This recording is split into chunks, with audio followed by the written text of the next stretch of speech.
Hi everyone, I'm Danielle Matus, a PA at Caring Medical Florida, and I want to share with you a recent case that I saw related to shoulder instability in a 34-year-old female who was hypermobile. Hypermobile just means that her joints move a little bit more than what's considered normal. So when people are hypermobile, essentially their ligaments, the connective tissue that should hold all of your joints together, are a little bit looser than what we consider normal.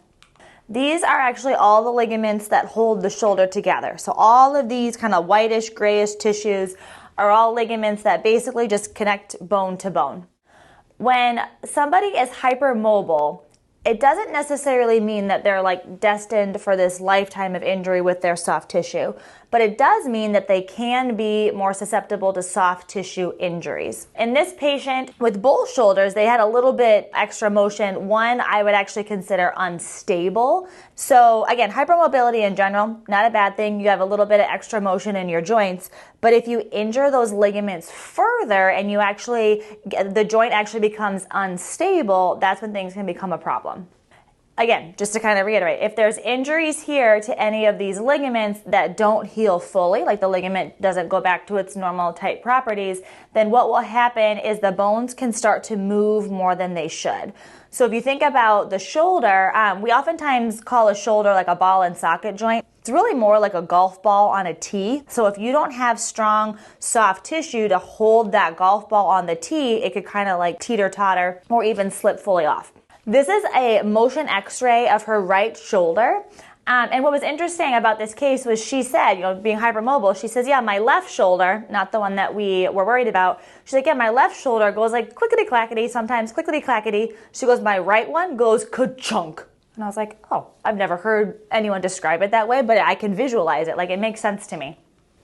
How unstable, how she felt like a lack of stability in that shoulder. So you can even watch, I'm going to play this again, as she's just moving her shoulder in normal, just a normal motion, how much extra motion she has with this, again, golf ball on a tee, ball and socket. Here's the socket or the tee, and here's that ball or that golf ball. As she comes up, you see how it's that ball moves forward. And then as she comes down, how it actually shifts out of place there. Again, we've slowed her way down, but you can just kind of see how that humeral head is it's moving too far anterior. It's not as stable, not as congruent in that joint as it should be. No wonder she feels it go ka-chunk.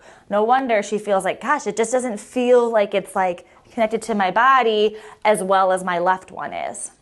She did not have rotator cuff tearing. Okay, so if you think about the rotator cuff as this group of muscles and tendons that attach to the bone that help to support the shoulder, a lot of times we'll see that patients with a chronic shoulder instability do get some rotator cuff degeneration. They might even get some tearing just because those muscles and tendons have to work so hard to help hold everything together in a way that they weren't designed for that. In her case, though, we did not see any significant tearing, but because of the severity of the laxity of her ligaments, I did recommend prolotherapy in her case, where we do injections into the ligaments that surround the joint to help get them to strengthen and create more stability.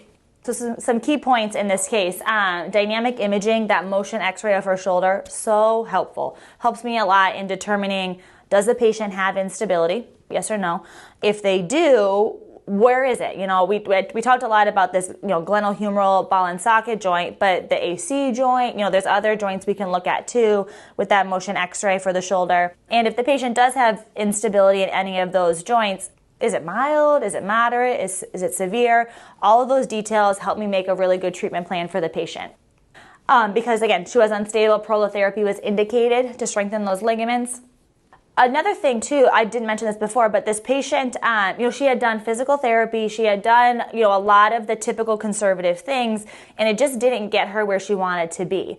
Now, if she had an unstable shoulder that was just from muscle weakness, right? We do her x-ray, everything looks beautiful, she just has a lot of muscle weakness, she probably would have never ended up in my office. She probably would have done well with physical therapy and, living her best life.